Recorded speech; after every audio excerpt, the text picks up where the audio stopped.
Сәлем достар, бүгін тыңдайтын ертегілерің Сұлу мен Құбыжық. Каналыма тіркеліп, лайк басып, комментарий қалдыруды ұмытпаңдар. Ертеде бір өзімшіл ханзада өмір сүріпті. Бірде ол сарайына пана сұрай келген мүсәпір кейуананы қуып жібереді. Ал шын мәнінде ол кемпір сиқыршы еді. Ашуланған сиқыршы ханзаданы Құбыжыққа, ал сарай қызметкерлерін түрлі бұйымдарға айналдырып сиқырлап тастайды. Құбыжыққа бір тал раушан гүлін беріп тұрып былай дейді: бұл раушан сен 21 жасқа толғанша қауыз жарып тұрады. Егер сол уақытқа дейін сүйген адамыңды таппасаң, гүлдің соңғы күлтесі түскенде сен мәңгілікке осындай Құбыжық қалпыңда қаласың. Тек осы уақыт аралығында өмірлік серігіңді тауып, ол да сені құлай сүйсе ғана сиқырдың күші жойылады.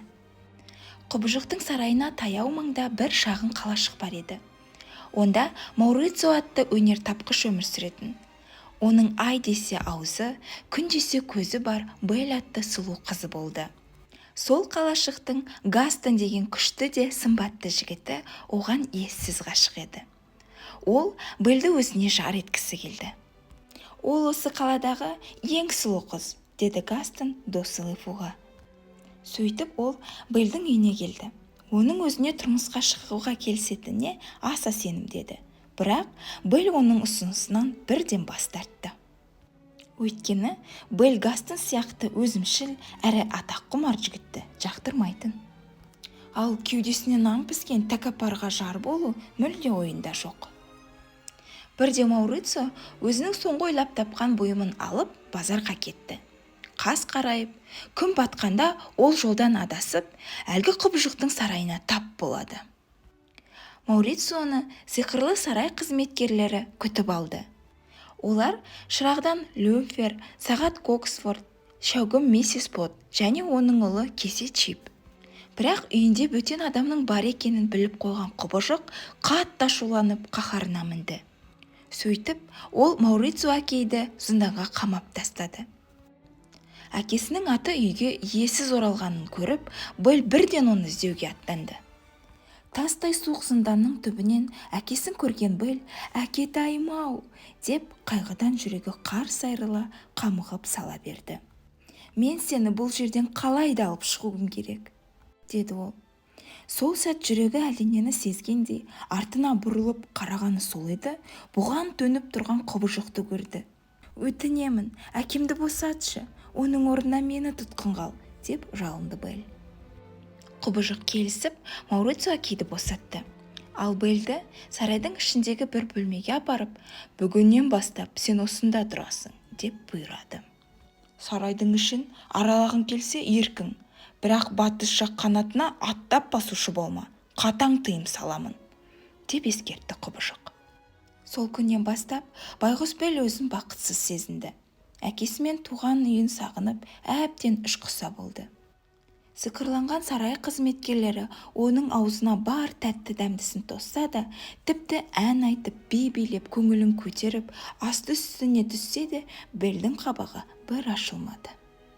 Күндіз күлкі, түнде ұйқыдан айырылған Белль кереуетінен тұрып сарайды кезіп кетті. Көп ұзамай ойламаған жерден сарайдың батыс жақ қанатына тап болды. Ол жер тас талқан боп қираған, шаң басқан дүниелерге толы еді. Солардың ортасында қауыздары біртіндеп түсе бастаған әдемі раушан гүлі тұрды. Белль гүлді ұстамақ боп қолын созғаны сол еді, Құбыжық қаһарына мініп, сарайды басына көтере ақырды. Жүрегі аузына тығылып, зәресі ұшқан Белль сарайдан далаға атып шықты. Айнала әппақ қар. Жалма-жан әкесінің атына қарғып мініп, қар орманға сіңіп кетті. Кенет оны аш қасқырлар қаумалай бастады. Олар қызға бас салып, жемекке ұмтыла бергенде, аяқ астынан Құбыжық пайда болып, топ қасқырмен алыса кетті. Ақырында бәрін жайратып салған Құбыжық қатты күйінген күйі жерге құлай кетті. Өйткені ол ауыр жараланған еді. Белль оны иесіз орманда жалғыз тастап кете алмады. Екеуі аяңдай басып сарайға келді. Белль оның жарақатын таңып емдеді. Шын мәнінде Құбыжықтың жүрегі жұмсақ еді. Енді Белль бұрынғыдай Құбыжықтан қорықпайтын болды. Ал бұл мезетте Гастон қаладағы шағын тавернада достарына мұң шағып отырған. Достары оның көңілін қанша аулауға тырысса да бұларынан түк шықпады. Гастон достарымен отырған жерге кенет Бэлдің әкесі жүгіріп кірді. «Бэл, құбыжықтың тұтқынында, көмектесіңдер!» деп айғайлады ол. Барлығы әкейдің бұл сөзін есуасты қабалап, қарқылдап күліп мазақ етті. Олар Маурицоны ақылынан алжасқан шығар деп ойлап, сөзіне сенбеді. Ал Гастон болса, жай ғана миығынан күлген болды. Оның бар ойы Бэлді қалайда өзіне тұрмысқа шығуға көндіру еді. Ол екі иығына екі кісі мінгескендей еңгезер, жүзі суық бір еркекті қасына шақырып алды да өзінің көкейдегісін айта бастады. Әлгі оқиғадан кейін Бэл мен Құбыжық күн сайын уақытты бірге өткізді. Сиқырланған сарай қызметкерлері де бұған қатты қуанды. Олар Бэл қожайындарына ғашық болып сиқырдың күшін жояды деп сенді. Алайда уақыт сынаптай сырғып өтіп жатты. Сиқырлы раушан гүлінің күлтелері де күн санап азайып барады. Бір күні кешкісін таза ауа жұтып, бой сергіту үшін Бэл мен Құбыжық есік алдына шығады. Кенет Құбыжық қыздан: «Бақытты сезінесіз бе, Бэл?» деп сұрады. «Иә», деп жауап қатты Бэл. «Бірақ мен әкемді де сағындым. Оны көргім келеді». «Сен оны көре аласың», деді де Құбыжық Бэлге бір айна ұстатты. Бұл сиқырлы айна еді. «Бұл айна көргің келгеннің бәрін көрсетеді». «Рахмет». Бэл қуанып кетті. Ол айнадан әкесінің Бэлді іздеп, адасып кеткенін, суықтан тоңып, қалтырап тұрғанын көрді. Бэлді қанша жақсы көрсе де, Құбыжықтың оны бостандыққа жіберуі тиіс екенін түсінді. Өйткені ол әкесіне көмектесуі керек. «Айнаны өзіңмен ала кет», деді Құбыжық қоштасарда қызды қимай тұрып. «Кей-кейде айнаға қарап, мен есіңе аларсың». Бэл дереу атқа қонып сарайдан шықты. Көп ұзамай әкесін тауып алды. Екеуі үйге оралып, әкесін төсекке жатқызды. Келесі күні олардың үйіне бір топ қалашық тұрғындарымен бірге Гастон да келді. Ол Бэлге, егер оған күйеуге шығуға келіспесе, әкесін жындыханаға жіберетінін айтып, қорқыта бастады. «Менің әкемнің есі дұрыс», деп айғайлады Бэл. «Ол есуас, өйткені қайдағы бір Құбыжық туралы айтып қояр емес», деді Лефу. «Әкем рас айтады, Құбыжық бар», деп Бэл айнаны көрсетті. Жиналған халық Құбыжықты өз көздерімен көрді. Олар қатты үрейленгендері сонша улап-шулап қаланы басына көтерді. Бэлдің «Құбыжықтың жүрегі жұмсақ, еш қауіпті емес» дегенін естігілері де келмеді. Ақыры еркектер жағы қаруларын сайлап, Құбыжықтың өмір сүретін сарайының есігін бұзып кірді. Коксворт бастаған сарайдың сиқырлы қызметкерлері баса көктеп кіріп келген жауларымен шамаларынша шайқасып, қорғанып бақты. Алайда Құбыжық Бэл кеткелі бері қайғыдан бас көтере алмаған сұлқ түсіп жатып қалған еді. Содан да ол жауларына еш қарсылық білдірмеді. Тіпті Гастон оны тоқпақпен ұрып, сарайдың шатырына алып шыққанда да шайқаспай қойды.